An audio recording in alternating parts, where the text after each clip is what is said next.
할렐루야. 네. 오늘 그 여호와 앞에서 자라니라는 말씀으로 하나님 말씀을 함께 나누기를 원합니다. 내일이면 우리 이제 고3 친구들이 수능을 보게 됩니다. 전국에 한 50만 명 가까이 되는 수험생이 있다고 그렇게 이야기를 합니다. 우리 친구들이 많이 또 긴장을 하고 또 부모도 덩달아서 또 긴장도 되고 마음에 이제 걱정과 염려도 있을 것입니다. 약간 이 11월 달만 되면 고등부가 조금 힘들어집니다. 네. 아이들이 이 눈빛도 좀 간절해지는 것 같기도 하고 예배도 잘 안 드리는 애들이 갑자기 또 열심히 드리고 네. 뭔가 이 좀 기도를 하면 뭐 될까 그런 마음으로 좀 간절함이 생기는 것 같습니다. 덩달아 이 선생님들도 조금 조심스러워집니다. 아이들이 약간 좀 민감해지는 시기이다 보니까 함부로 뭔가 이렇게 물어보기도 좀 어렵고 그리고 또 혹시나 상처가 될까 이렇게 많이 좀 조심하는 편입니다. 우리 성도님들 이번에 우리 고등부에도 한 17명 정도의 그 수험생들이 있습니다. 이 친구들이 그간 정말 열심히 공부하고 준비했던 것들을 내일 그 시험과 또 뭐 여러 수시나 이런 시험들 앞에 어떻게 보면 첫 번째 시험대를 만나게 된 것이 아닌가 싶습니다.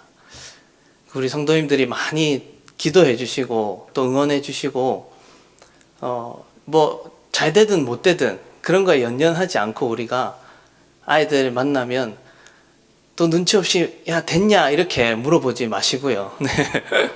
네. 그냥 이렇게 수고했다, 잘했다, 뭐 1년 더 하면 되지 이런 말 하면 안 됩니다. 네. 내일이 아니라고 그렇게 쉽게 얘기하지 마시고 많이 격려해주고 좀 위로해주시면 감사하겠습니다. 담임 목사님이 이 주일날 그 고3 아이들을 위해서 기도를 해주셨어요. 아이들이 올라와서 기도를 받는데 목사님이 그렇게 얘기를 하셨습니다. 너희들이 이렇게 좋은 대학에 가는 것도 참 감사한 일이고 그리고 좋은 직장도 가고 또 뭐 좋은 일이 생기는 거 참 하나님께 감사할 일이다. 그런데 직장, 뭐 명예, 돈 다 좋지만 결국에 남는 거는 신앙이다. 그렇게 얘기를 하시더라고요. 여러분 공감하십니까? 그렇게. 정말 남는 것은 신앙이고 신앙이 가장 중요합니다. 그렇게 고백하시는지요. 들으면서 이것은 정말 현자의 말이다. 그런 생각을 했습니다. 네. 우리 목사님이 이제 은퇴를 앞두시고 목사님도 많은 것들 이루시고 또 때로는 뭐 실수도 하시고 하셨겠지만 결국 지난 세월을 돌아보면 남는 거는 하나님을 향한 신앙뿐이다. 그런 조언을 마지막으로 남기셨습니다. 우리가 부모된 입장으로 저도 부모입니다. 4살과 2살. 네. 오늘도 하루 종일 이렇게 목마를 태워주다가 지금 이 자리에 왔는데 우리가 부모로서 우리 자녀들에게 어떻게 해야 이 아이들이 하나님 앞에서 바르게 성장하고 그리고 오늘 말씀처럼 하나님이 키우시는 아이, 하나님이 자라게 하시고 하나님이 성장시키는 아이가 될까? 오늘 그 점에 대해서 좀 나누어 보려고 합니다. 근데 이미 우리는 다 알고 있습니다. 어떻게 하면 되는지, 무엇을 하면 되는지 이미 다 알고 있어요. 여러분, 그 새롭게 하소서라는 프로 아시죠? 네. 거기 그 가끔 이렇게 저도 보는데 수많은 이 성도님들 또는 사회 각층에 조금 영향력 있는 인사들이 나와서 자기 신앙과 자신의 삶을 간증하는 그런 프로입니다. 저도 종종 이렇게 보는데 거기에 보면 예수님을 전혀 모르다가 믿지 않다가 어느 순간 이렇게 예수님을 믿고 예수 어떻게 믿게 되었고 이런 과정을 설명하시는 분들도 계시지만 거의 상당수는 이미 그 모태신앙인들, 그리고 그것도 조금 이건 과하다 싶을 정도로 그런 신앙인의 집안에서 자라온 사람들이 거기에 나오는 것들을 제가 종종 봤어요. 어떤 집안은 제가 어떤 교수님의 이 간증을 들은 것 같은데 정확히 기억은 나지 않지만 정말 어렸을 때부터 새벽 5시만 되면 집에 불 다 켜고 애들 다 깨워가지고 하루에 2시간씩 그것도 매일 예배를 드렸답니다. 좀 심하지 않습니까? 그렇게 과할 정도로 신앙 교육을 하고 그렇게 아이들을 키웠던 부모들, 나중에 그분들이 다 그렇게 고백하더라고요. 내가 그때는 이게 너무 싫었는데, 너무 힘들었는데, 시간이 지나고 내가 이 자리에 있는 것은 우리 부모님의, 우리 할아버지, 할머니의 신앙 때문이구나.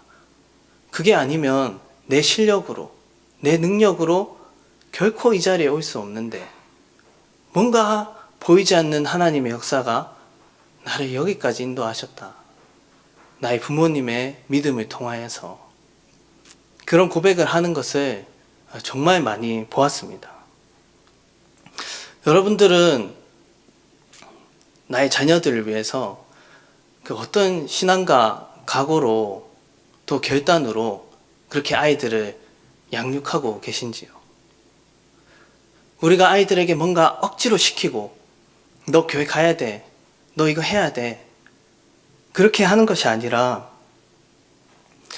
아이들에게 어쩌면 가장 귀한 교육은 그냥 부모가 사는 모습을 보여주는 것이 아닌가, 그런 생각을 합니다. 교사의 역할도 그거겠죠. 아이들에게 성경을 가르치는 게 아니라 성경의 삶을 보여주는 것. 이번 한 주간 선생님도 좀 많이 힘들고 어려웠다. 선생님도 넘어지고 선생님도 하나님 잠시 잊었다. 솔직하게 얘기해주고, 또 어떤 때는 선생님은 이번 한 주간 이런 은혜를 경험했다. 그것을 삶으로 보여주는 것이 아이들에게는 가장 귀한 교육이라고 생각합니다. 부모가 정말 하나님 앞에서 몸부림치는 삶을 살면요, 어떻게 해서든 힘들고 어렵지만 하나님을 믿는 그 신앙으로 한번 인생을 살아보고자 노력한다면 아이들은 그것을 보고 배우는 거죠. 말하지 않아도 보여줌으로써 우리는 자녀들을 교육할 수 있습니다. 그런 점에서 우리는 사무엘을 잘 알고 있습니다. 사무엘에게는 엘가나와 한나라는 그런 부모가 있었죠. 한나가 기도로 아들을 얻습니다. 기도와 결단으로 아이를 또 양육합니다. 한나가 소원을 했어요. 하나님께 드리겠습니다. 그런 소원을 하죠. 그리고 그 이후에 아이가 태어났어요. 그리고 그 아이가 젖을 뗄 동안에는 매년 올라가서 실로에 올라가서 하나님께 제사를 드렸는데 그 제사에 참석을 하지 않습니다. 그리고 젖 떼기까지를 좀 기다렸다가 이제 하나님께 드릴 때쯤에 올라가게 됩니다. 1장 22절을 한번 볼까요?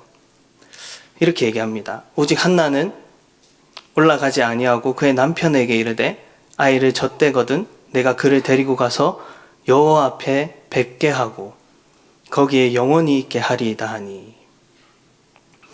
한나의 어떤 믿음과 결단은 그냥 기도하고 얻었다, 그게 전부가 아니었습니다. 정말 기도했으면 하나님께 드리는 어떤 결단이 있었다라는 거예요. 여러분 1장 26절과 28절도 한번 보세요. 한나가 이르되 내 주여 당신의 사심으로 맹세하나이다. 나는 여기서 내 주 당신 곁에 서서 여호와께 기도하던 여자라. 이 아이를 위하여 내가 기도하였더니 내가 구하여 기도한 바를 여호와께서 내게 허락하신지라. 그러므로 나도 그를 여호와께 드리되 그의 평생을 여호와께 드리나이다 하고 그가 거기서 여호와께 경배하니라. 믿음이 어떤 정말 신앙의 결단과 행동으로 이어지게 됩니다. 이렇게 고백하고 아이를 데리고 갑니다. 그리고 성소에 그냥 맡겨두고 와요. 저 때기까지 한 어느 정도일지는 정확하게 잘 모르겠습니다. 만 2세에서 3세, 그것보다 더 하거나 좀 덜 할 수 있겠죠. 그런데 아직 엄마의 보살핌, 얼마나 필요한 시기입니까? 아이가 이제 좀 걷고, 이제 조금 말을 하는 그런 때가 아니었을까요? 그런데 성경을 보면 이 아이를 누군가에게 위탁했더라. 성전에서 누군가에게 맡겼더라. 그런 말도 없이 그냥 맡기고 오는 겁니다. 하나님께 그렇게 드리는 거죠.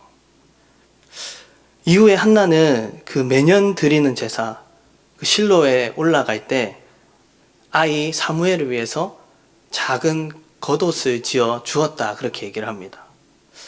이 말씀으로 보아 한나가 여호와께 사무엘을 드리고 그 이후에 실로에 그렇게 매번 찾아간 것이 아니었어요. 특별한 일에, 그것도 1년에 한두 번이겠죠. 특별한 절기에 그냥 실로에 반드시 올라가야만 되는 이스라엘의 절기, 두세 번 되는 그 절기에만 올라가서 그를 위해 지은 겉옷만 이렇게 주고 다시 내려오는 겁니다. 아이가 밥은 잘 먹고 있을까? 아이가 이제 말은 얼마나 할까? 좀 누가 이렇게 잘 챙겨줄까? 그런 고민이 안 되겠습니까? 어떻게 얻은 아들인데요. 오랜 시간 자녀가 없다가 그렇게 기도하고 얻은 아들인데 얼마나 눈에 밟혔을까요? 그런데 한나는 하나님께 드리겠습니다 라고 결단하고 아이를 맡긴 이후에 얘가 거기서 뭐 어떻게 살든지 죽든지 무슨 일이 있든지 간섭하지 않고 너는 하나님이 키우신다. 왜 보고 싶지 않았겠어요? 왜 사무엘에 대한 부모의 마음이 없지 않았겠습니까? 근데 그때마다 추측컨대 어떻게 했을까요? 그냥 기도하지 않았을까요? 기도로 얻은 아들, 그냥 하나님께 맡기고 기도로 키우는 겁니다. 여호와께 내 아이를 맡겼으면 내가 사사건건 간섭해서 이렇게 해야 된다, 저렇게 해야 한다. 그것이 아니라 하나님이 키우신다. 하나님이 책임지신다. 그 믿음으로 그냥 그저 기도하는 거예요. 실로에 올라갈 때 한번 얼굴을 보고 내려오면 그 얼굴이 얼마나 생각이 났을까요? 그럼에도 그는 경고망동하지 않고 하나님 앞에 계속 기도하는 것 뿐입니다. 하나님이 키우신다. 내가 억지로 하지 않고 하나님께 맡기자. 나는 이 아이를 위해서 기도할 뿐이다. 저도 저의 자녀들을 위해서 할 수 있는 것이 많지 않습니다. 앞으로도 그럴 것 같아요. 그러나 저는 딱 한 가지, 우리 자녀들을 위해서 내가 이것은 하겠다라고 결단하고 있습니다. 뭘 할 수 있을까요? 저도 기도하는 것 뿐입니다. 내가 이 아이를 위해서 내가 해줄 수 있는 최선의 것은 너에게 기도가 필요하면 내가 하루 종일이라도 앉아서 너를 위해서 기도하겠다. 그런 각오와 결단이 저에게 있습니다. 정말 기도하는 것, 그거 하나에 저는 진심입니다. 근데 기도로 키우는 자녀 많이 들어보셨잖아요, 우리들. 실제로 근데 우리는 얼마나 우리 자녀들을 위해서 하나님께 기도하고 있고 그리고 헌신하고 있냐는 거죠. 그리고 하나님 앞에서 얼마나 순종하는 삶을 보여주고 믿음과 신앙을 가지고 결단하는 모습들을 보여주고 있느냐 하는 것입니다. 물론 제가 아직 사춘기를 지난 자녀를 만나보지 못해서 그때가 되면 제 마음이 또 어떻게 바뀔지는 모르겠지만 늙어서도 나는 늙어 죽을 때까지도 이 마음은 결코 변치 않겠다. 나는 기도하다 죽겠다. 그런 마음으로 자녀를 위해서 기도하기를 늘 되새깁니다. 한나도 그러한 각오로 자녀를 양육하지 않았을까요? 그가 얼마나 하나님을 경외하는 사람이었습니까? 사무엘상 1, 2, 3장까지 한나가 주인공이잖아요. 한나가 어떤 믿음과 신앙을 가졌는지 우리에게 다 보여주잖아요. 하나님 그 모습 보시고 사무엘을 키우신 거예요. 우리가 하나님께 헌신하면 하나님 우리 자녀들에게 헌신하실 것입니다. 반면에 오늘 우리가 읽은 본문에 또 아들들이 나옵니다. 엘리의 두 아들이죠. 홈니와 비느하스예요. 오늘 12절 말씀은 이렇게 시작합니다.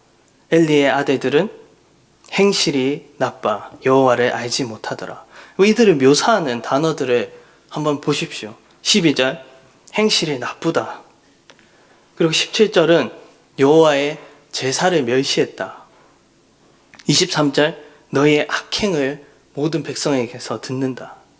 25절 만일 사람이 여호와께 범죄하면.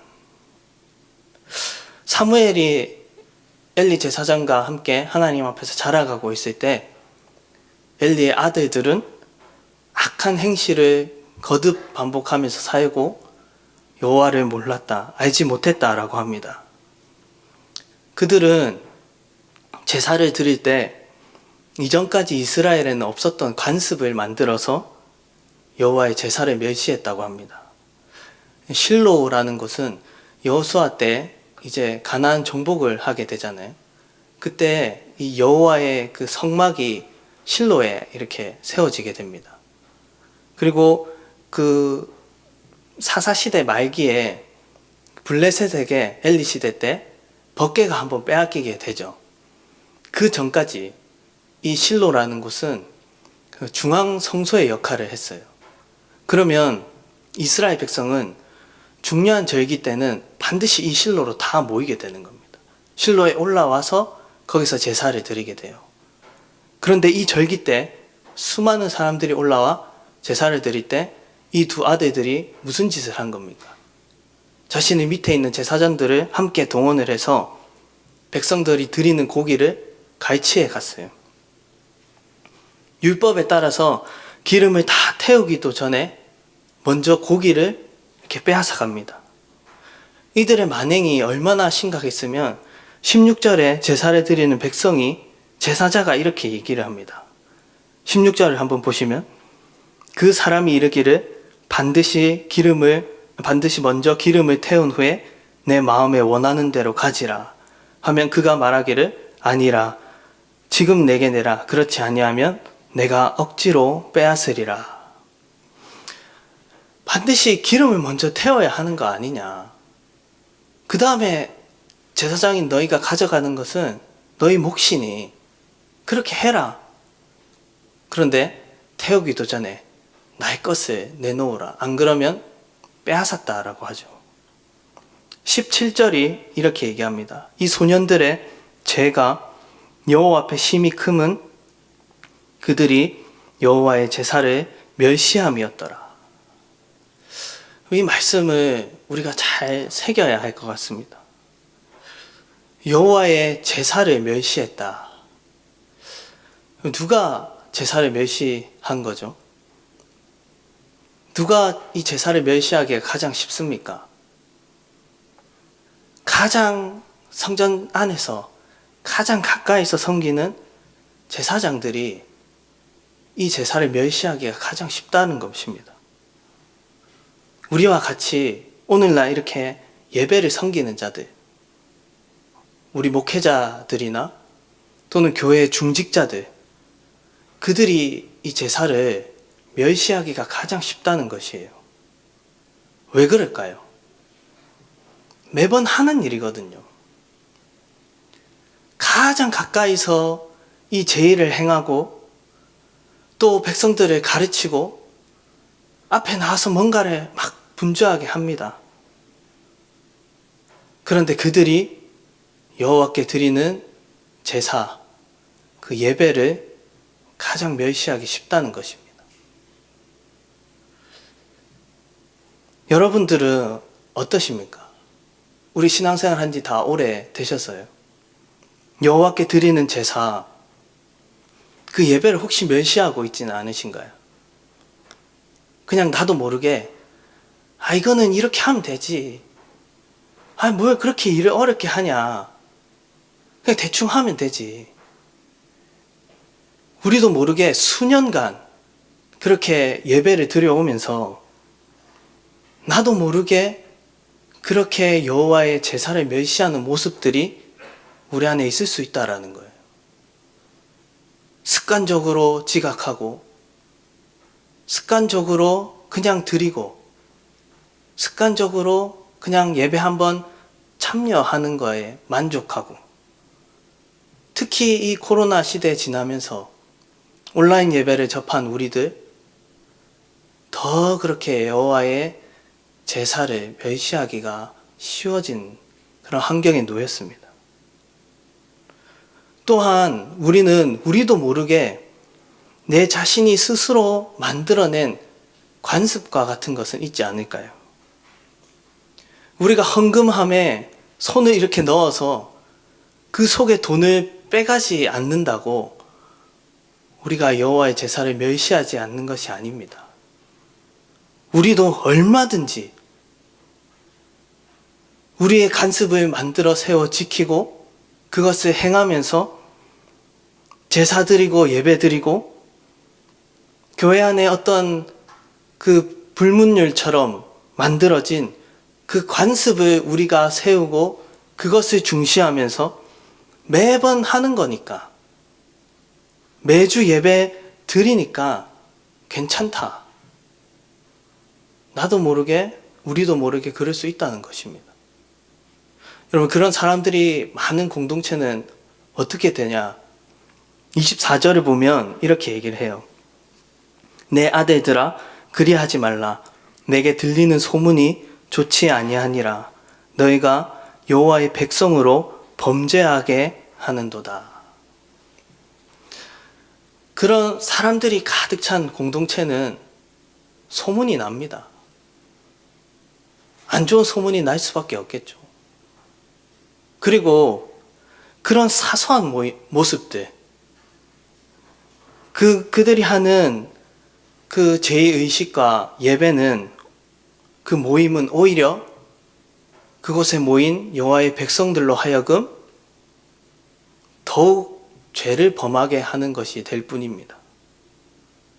똑같이 예배 드리는데 여호와를 멸시하는 예배, 관습을 세우고 쫓는 예배는 같은 예배인데 오히려 우리 안에 있는 죄의 욕망을 더 부추겨서 더 죄 짓는 길로 가게 만든다라는 거예요. 잘못된 길로 인도한다라는 거예요. 실제로 그런 사람들을 만나 보았습니다. 잘못된 어떤 교회에, 문제가 많은 교회에 있는 성도는 다 그런 건 아니겠지만 시간이 지났는데 보니, 오랜 시간이 지나서 만나보니 여전히 세상을 쫓고 있고 이전보다 상태가 더 안 좋아졌어요. 우리가 이 말씀에 정말 귀를 기울여야 합니다. 우리들 각자가 버려야 할 그런 예배 태도, 여호와를 멸시하는 그런 마음과 행위들, 하나님 앞에서 늘 경중을 따지면서 무엇이 옳은가, 무엇이 더 좋은가 하는 모습들, 그것은 무엇일까요?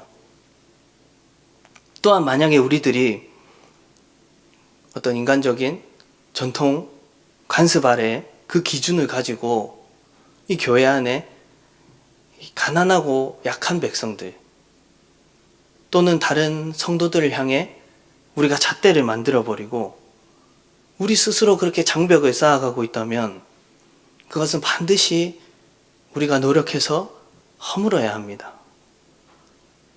어떻게 허물 수 있을까 고민하고 기도하고 하나님이 원하시는 그런 모습으로 바꾸어 가야겠죠. 이 시간 우리 성령님께서 우리 각 사람의 죄를 밝히시고 또 우리에게 어떤 말씀으로 찔림을 주실 때 우리가 회개하고 돌이키기를 원합니다. 사람이 사람에게 범죄하면 25절에서 이렇게 얘기하죠. 만일 사람이 하나님이 심판하시려니와 만일 사람이 여호와께 범죄하면 누가 그를 위하여 간구하겠느냐. 그들이 자기 아버지의 말을 듣지 아니하였으니. 그 아버지의 말을 듣지 않아서 이들은 결국 멸망했습니다. 우리들도 그 습관을 버리지 않는다면 하나님은 우리를 사랑하셔서 우리를 징계하실 거고 우리를 심판하실 것입니다. 그 심판이 저와 또 우리들에게 임하기 이전에 우리가 그 말씀을 듣고 돌이킬 수 있기를 예수님의 이름으로 축원합니다.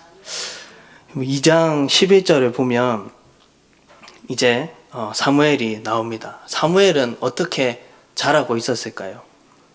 25절을 보니 11절은 먼저 이렇게 얘기를 합니다. 그 아이는 제사장 엘리 앞에서 여호와를 섬기니라. 2장 21절은 아이 사무엘은 여호와 앞에서 자라니라. 그리고 26절은 아이 사무엘이 점점 자라매 여호와와 사람들에게 은총을 더욱 받더라. 아이 사무엘은 하나님 앞에서 점점 자라고 있었다. 이 말은 시간이 지나갈수록 이 아이에게 믿음이 더해져 가고 총명함이 더해져 가고 그리고 은혜가 더 풍성한 아이로 자라났다는 것입니다. 시간이 점점 흘러갈수록 더 감하는 것이 아니라 그리고 하나님과 사람들에게 은총을 더욱 받았다. 사랑을 더 많이 받으면서 이 아이가 자라났다고 합니다.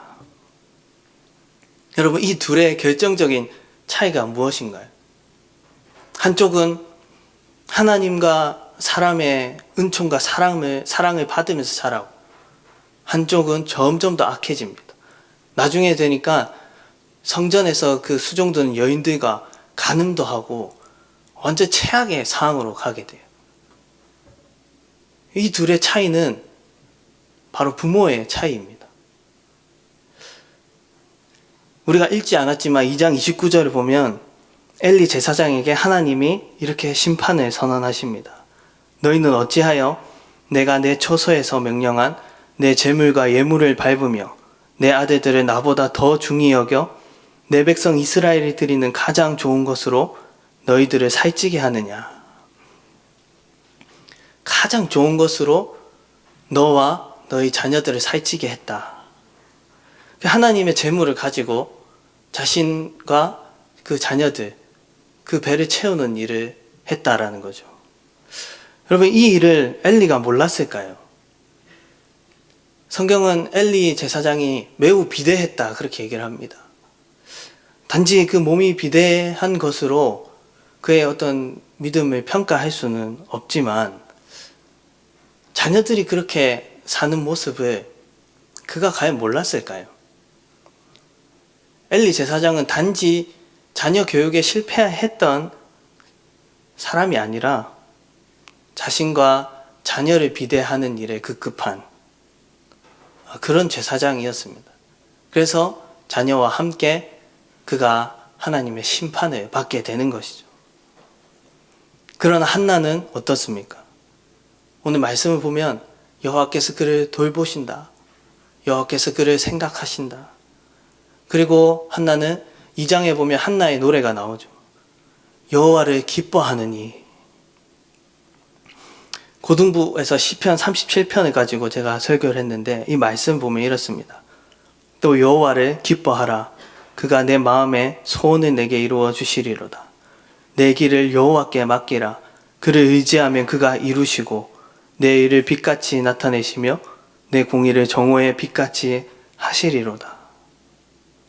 한나가 이 사무엘을 얻고 여호와를 위해 노래할 때 이렇게 얘기합니다. 내 마음이 여호와로 말미암아 즐거워하며 내 뿔이 여호와로 말미암아 높아졌으며 내 입이 내 원수들을 향하여 크게 열렸으니 이는 내가 주의 구원으로 말미암아 기뻐함이니이다. 여호와로 인한 그 기쁨이 한나에게 가득하고 아들을 여호와께 맡겼더니 그를 의지하니 내가 이루는 게 아니라 하나님 그가 이루시고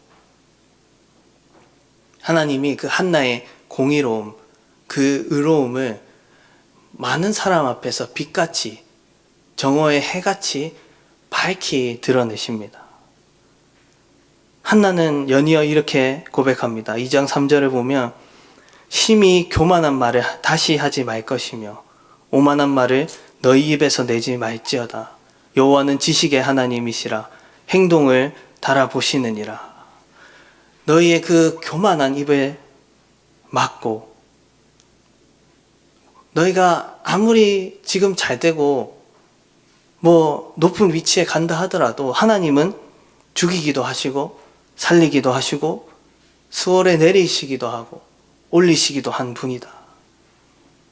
당장에 우리 앞에 어떤 결과물이 주어지고 우리가 좀 높아졌다 해서 우리가 교만해지지 않고 우리가 지금 당장 좀 낮은 곳에 처한다 하더라도 우리 그것에 연연하지 않고 하나님께 소망을 두고 그를 의지하는 자, 그를 끝까지 붙들고 인내하고 견디고 그에게 정말 내 삶의 전부를 던지는 자, 그러한 자를 하나님은 결단코 잊지 않으시고 그의 그 의로움을 정오의 빛과 같이 드러내신다라고 합니다.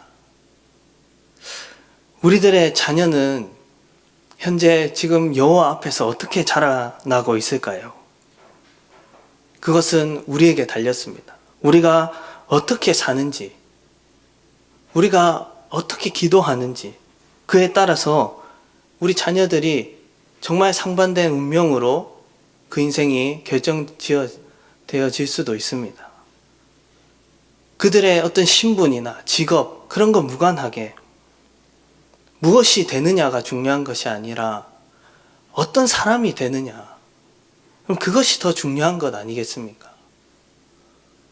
높은 자리에 간다 한들 그 사람이 하나님 믿지 않고 하나님 믿는 모습과 형식만 남은 사람이라면 그럼 그게 무슨 소용이 있습니까? 반면에 제가 아는 분들 중에는 낮은 위치에 있어도 정말 하나님의 사람으로 선한 영향력을 미치며 영혼을 구원하는 그 사명을 충실히 감당하는 분들이 많이 계십니다. 하나님 보시기에 어떤 삶이 더 아름답겠습니까? 우리는 우리 자녀들에게 무엇을 부추기고 있을까요? 혹시 내 욕심과 내 욕망을 채우고 있지는 않을까요? 내가 못다 이룬 꿈을 내 자녀를 통해서 이루리라. 그런 방식으로 우리 자녀들을 양육하고 그렇게 우리 자녀들을 키우고 있지는 않을까요? 기억하십시다.